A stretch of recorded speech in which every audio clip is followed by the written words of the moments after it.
네, 국군 장병 급식 문제가 계속되고 있습니다.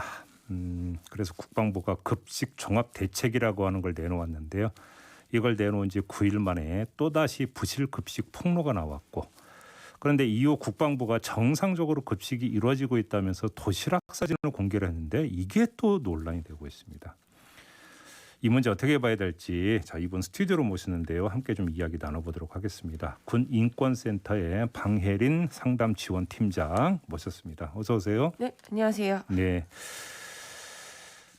근데 이번에는 지금 육군본부가 있는 계룡대 예하부대에서 지금 벌어진 일이라고 하지 않습니까? 네네. 그러니까 지금 이 부대의 어떤 특성을 고려를 해야 되는 겁니까? 어떻게 봐야 되는 겁니까? 꼭 그렇진 않고요. 식단이라는 게 이제 표지 식단이 있다 보니까 뭐 부대마다 뭐 편차가 크게 있지는 않아서 예. 부대의 뭐 또 사정이나 이런 것들을 굳이 고려할 필요는 없겠지만, 근데 계룡대 같은 경우는 아무래도 간부 위주 부대다 보니까 네. 아무래도 관심이나 이런 게 좀 덜할 수는 있겠죠. 이제 가장 핵심은 국방부가 이게 정상적으로 이루어지고 있다면서 지금 올린 도시락 사진 있지 않습니까? 네네. 그게 지금 정상적인 지금 도시락이라고 평가를 하세요?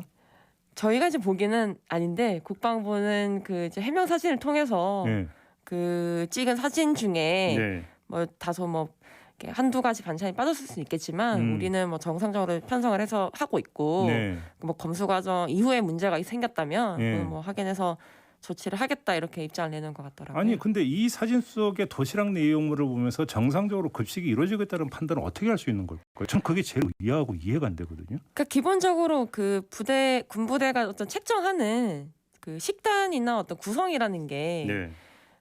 우리가 이제 그 뭐 어떤 시민들이 가지고 계신 어떤 인식이나 감정이랑 좀 괴리가 있다라는 거죠. 근데 지금 혹시 이걸 봐야 됩니까? 지금 이걸 보면 전부 다 그 아침 조식이거든요. 네네. 이게 조식이 갖고 있는 특성 때문이라고 이해할 부분이 있습니까? 어느 정도 없진 않죠. 왜냐하면 예. 그 조식이 부대에서 평균 이제 7시 정도에 제공이 되는데, 네. 그러다 보면은 저리병들이 5시에서 4시에서 5시 사이에는 일어나서 준비를 해야 되거든요. 네. 그러니까 아무래도 뭐 밥이나 간편한 뭐 볶음 요리나 그다음 계란, 우유, 뭐 국 이 정도가 제공이 되는 것이 네. 기본적인 식단인데, 그런 부분들이 없진 않지만 그래도 좀 개선이나 그 식단 구성에 있어서 좀 검토를 해야 되는 부분이 없진 않을 것 같고요. 아니 아무리 그 조식이라고 하더라도 오히려 조식이기 때문에 사실은 입이 깔깔하고 입맛도 없고 이런 상태 이렇게 해버리면 퍽퍽한 밥을 어떻게 먹습니까 도대체? 그러니까 이제 그런 부분들이 아마 그 국방부에 제가 어제 보니까 페이스북 댓글이 한 400개 정도가 달려 있더라고요. 근데 네. 대부분 이런 밥을 어떻게 아침에 먹냐, 집에서도 이렇게 안 먹겠다, 뭐 이런 좀 감정적으로 분노를 하시는 분들의 댓글이 많으시던데, 뭐 예. 그런 부분에서 좀 그 식판 사진을 보고 동요를 하시지 않았나 보고 있습니다. 근데 군 당국이 이달 초에 내놓은 대책을 보면 핵심이 이제 급식비였잖아요. 네네. 급식비를 인상하겠다는 거였거든요. 1인당 한 끼 급식비를 2,930원에서 3,500원 수준으로 올리겠다. 네네. 이게 핵심 문제라고 그러니까 동의하세요, 팀장님? 이게 그 급식비를 올리는 것 자체가 사실 급식이 문제가 아니거든요. 왜냐하면 이게 급식이 가지고 군대 급식 가지고 있는 좀 고질적인 문제 여러 부분이 있는데, 네. 그러니까 그 군에서 급식이라는 게 효율에 너무 맞추다 보니까 뭐 예를 들어서 해군군은 그래도 좀 급식이 나은 게, 여기는 전문적인 어떤 급양 병과라는 게 따로 있고 병사들도 거기에 맞춰서 선발을 하고 네. 전문 조리 인력들 들어오다 보니까 그래도 질이 그나마 좀 낮거든요. 네. 근데 육군 같은 경우에는 대부분 조리병들이 한 번도 요리를 해보지 않은 취사병들. 취사병들이 대규모의 어떤 그런 조리 경험이 없는 병사들을 그냥 뭐 2, 3주 정도 교육시켜서 배치를 하다 보니까 네네네. 뭐 2,700원짜리 음식을 주든 3,500원짜리 음식을 주든 조리한 입장에서는 결국에는 정해진 사람이 또 일을 하는 거잖아요. 돈의 문제라고는 단정할 수가 없는 것이죠. 근데 저는 좀 솔직히 좀 이해가 안 되는 게, 제가 알고 있기로는 그러니까 예를 들어서 이제 뭐 식단이라든지 네. 그다음에 이제 식단에 따른 어떤 부식이라든지 이런 것들도 계속 제공이 되는 걸로 알고 있는데 부대에 네네. 어떻게 이렇게 나올 수가 있는 건지 저는 그걸 솔직히 이해를 못 하겠거든요. 그러니까 이게 그 군대 급식이라는 게 좀 저는 관심의 영역이라고 생각을 하거든요. 그러니까 부대마다 편차가 생기는 것도 있잖아요. 네. 그래서 그러니까 뭐 어느 부대는 뭐 또 잘 나왔다, 뭐 어느 부대 우리 부대는 이렇지 않다, 이런 막 비교 사진도 올라오거든요. 근데 이 부분이라는 게 결국에는 이 어떤 뭐 조리원이나 아니면 뭐 급양 담당자의 어떤 개인 능력에 따라서 너무 부대별로 편차가 심해지는 것도 그래요? 좀 네, 검토를 해봐야 된다는 거죠. 우리 방 팀장님 예비역 중이시죠? 대위입니다, 대위. 대위십니까? 네네. 죄송합니다. 제가 또 감동을 시켜버려요. 아유, 군에 계실 때 네네. 이런 급식 받으셨습니까? 솔직하게요. 예, 솔직하게 말씀하세요. 솔직하게 저는 급식을 안 먹은 적이 더 많죠.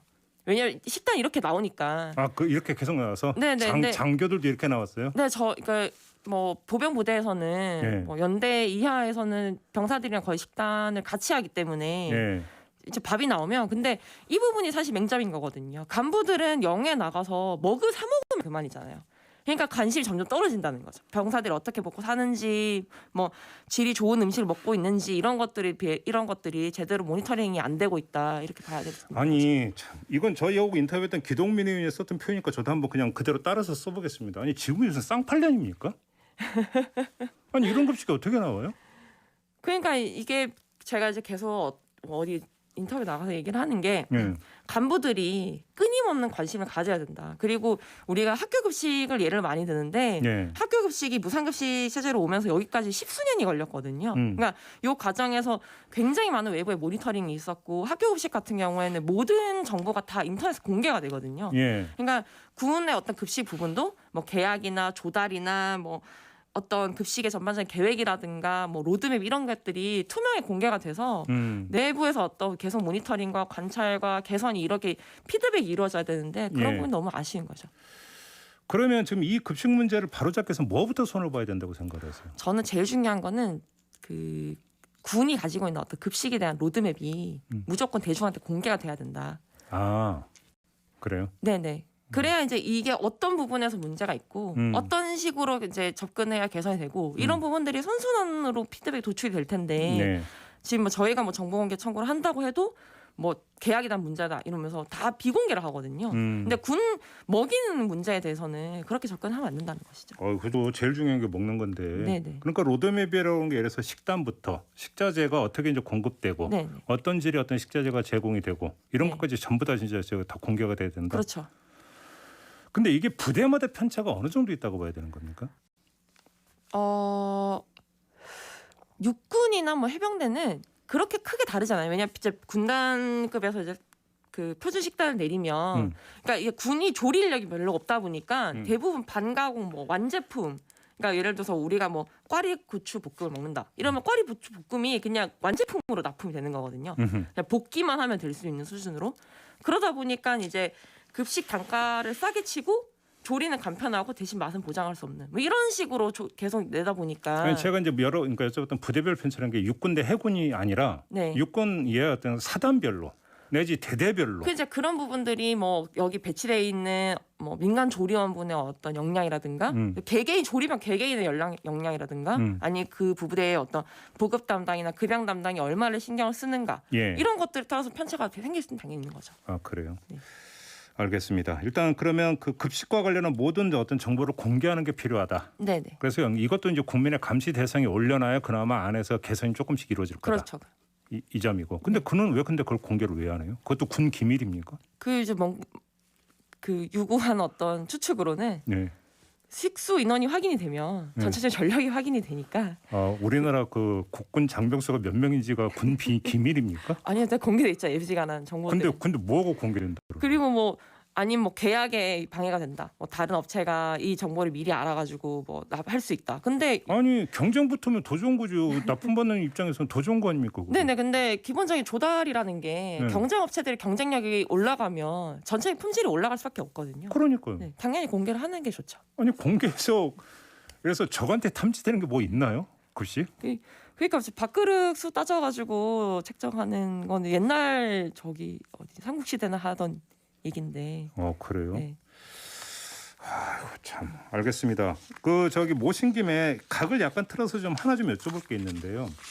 자, 군 안에서 장병이 급식이 이 모양이다라고 하는 것들을 이제 올리면서 이제 문제가 촉발이 된 거고 그것이 핸드폰으로 찍으면서 했잖아요. 네네. 자, 이것이 하나의 어떤 뭐냐면 이제 그 국군 장병들에게 핸드폰이 지급되면서 나오는 어떤 또 병영 문화 개선의 하나의 어떤 단초다 이렇게 혹시 평가할 여지가 있다고 보십니까? 어떻게 당연하죠. 저는 굉장히 긍정적으로 보고 있고요. 네. 그러니까 신고의 루트라는 게 단일화되면 당연히 문제가 고이고 바로 그게 군 개통만 밟아버리면 거기서 차단돼 버릴 수가 네, 있는 이제 거죠. 은폐되거나. 네, 뭐 어떤 문제 해결 과정이나 이런 결과로 도출된 까지 어떤 과정들이 있었는지 다 차단될 수밖에 없는 거잖아요. 그렇죠. 그러니까 여러 경로를 통해서 어떤 뭐 신고를 할 수 있고 예. 또 어떤 피해를 호소할 수 있고 이런 경로가 여러 가지로 제공된다는 거는 굉장히 좋은 방향입니다. 근데 또 이 얘기를 하니까 일각에서는 지금 이 차단 앱이 제대로 작동이 안 된 결과 아니냐 또 이런 식으로 얘기하는 사람이 있더라고요. 근데 그런 식으로 받아들이면 이 식판 문제랑 비슷한 게 네. 그러니까 국방부가 해명을 하게 되잖아요. 뭐 진실 공방처럼 뭐 이게 맞다 저게 맞다. 근데 이 문제의 본질은 이게 맞고 저게 맞고가 아니거든요. 우리는 개선해야 될 방향이라는 게 있고 이 방향대로 가야 되는 건데 예. 결국엔 도돌이표 문제가 된다는 거죠. 예. 그냥 그 장관님부터 이제 그 높으신 어떤 그 저기 뭐냐면 그 스타님들이 좀 한번 좀 몸소 드셔보셨으면 좋겠어요. 그러니까 꼭 네? 같이 또 식사를 하시러 오신다 그래가지고 예. 준비를 하게 되면 예. 여러 가지 그때는 식단이 바뀝니까? 뭐 준비를 신경 안 쓸 수가 없죠 무대에서는. 아 그래요. 이 정도로 하겠습니다. 네, 수고하셨습니다, 팀장님. 네, 감사합니다. 네, 지금까지 방혜린 군인권센터 상담지원팀장이었습니다.